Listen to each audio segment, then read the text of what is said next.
So, my daughter Ellie really likes Elmo. It's probably her favorite character. She has a little stuffed doll of Elmo. She watches the show. We sing the songs.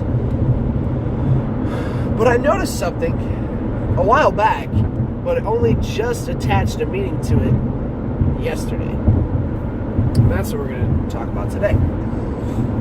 And obviously, Elmo is a character from Sesame Street for a long, long time, since like the 80s. And probably maybe before that, I don't really know. But then he became wildly popular and he had a little small snippet on Sesame Street called Elmo's World, which then became popular because he became popular and turned into its own show. Anywhere from 20 to 30 minutes in length, and it's its own separate thing. You can watch Sesame Street, which still has Elmo, or you can watch Elmo's World. Follows the exact same format every single episode, just a different topic. So Elmo introduces his topic, he introduces his goldfish, he wants to learn more about the topic, so he asks Mr. Noodle, or whichever Mr. Noodle's family members is available, to exhibit how to perform a task or use an object or whatever it is. Then he wants to learn more, so he goes over to his drawer. The drawer gives him some trouble, but then opens up, and there's usually a video of some kind of kids doing the same thing Mr. Noodle just did. Then Elmo asks a baby.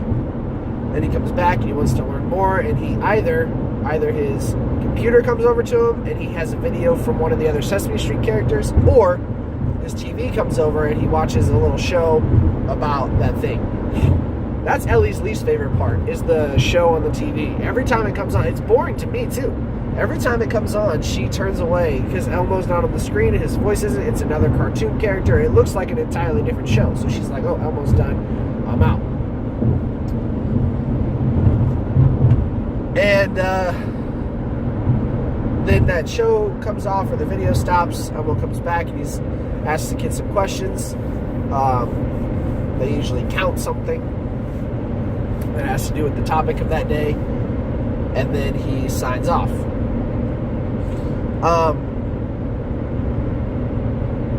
But in the middle of all this, there's a picture in the background of Elmo's apartment or room or whatever he happens to be in. He's only 3.5 years old, according to him on the show.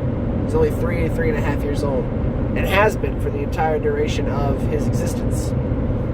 So I have to assume that the world in which his show is taking place is actually just like his room inside of his parents' house.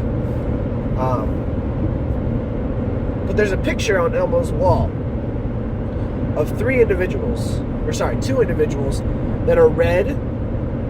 They have blue glasses, arms, legs, but then a third appendage between their two legs. That's just as long as the legs. And I thought, because Elmo's a monster. So, they could very well have 3 legs and no big deal. But we've seen Elmo stand up and walk around before. And we've seen the dolls. And he only has 2 legs. Well, I have to believe that because Elmo is only between 3 and 4 years old, the picture is of his parents. And I think this might be having been explained before, that is a picture of his parents. But I got to think, okay, why do they have 3 legs? And I was like, okay, maybe this 3.5-year-old, he's coloring a picture of his parents, he slips with the crayon, no big deal. But it's both of them consistently, and it's the same size. So, here's my theory. Elmo is aware that he is a puppet. And maybe Elmo's not aware that he's a puppet, but Elmo is aware that his parents are puppets because he sees this arm, or this human arm essentially up their butt or through their back or whatever, and thinks of that as an extension of them. Now, the picture in his room does not show anything below the monster's feet, below his parents' feet. So if it kept going, like if we zoomed out from that picture, we may very well see the rest of the human arm as well as the body of the person controlling the puppet.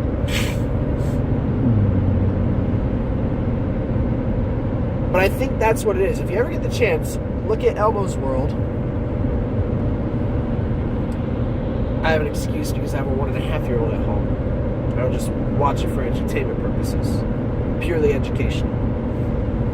But look at that picture and see if you can make out what that third appendage might be.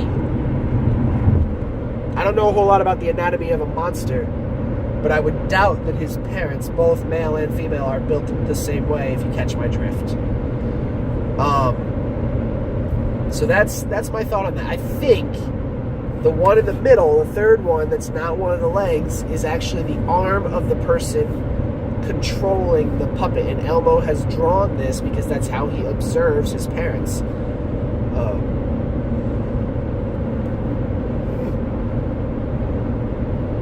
Excuse me. He may not know about it. I've never seen Elmo do a self-portrait. We've seen Elmo imagine things a lot. He uses his imagination to go to different places. And in those, we only see Elmo walking around. Like when we see a full body shot of Elmo, he is just up on his feet walking, but you can tell very much that it's computerized, that the sleeve, the arm of the person is in like a green sleeve to be edited out, whatever. But picture of his parents, 3 legs, one of which is a human arm. Mark my words. I'll see you this afternoon.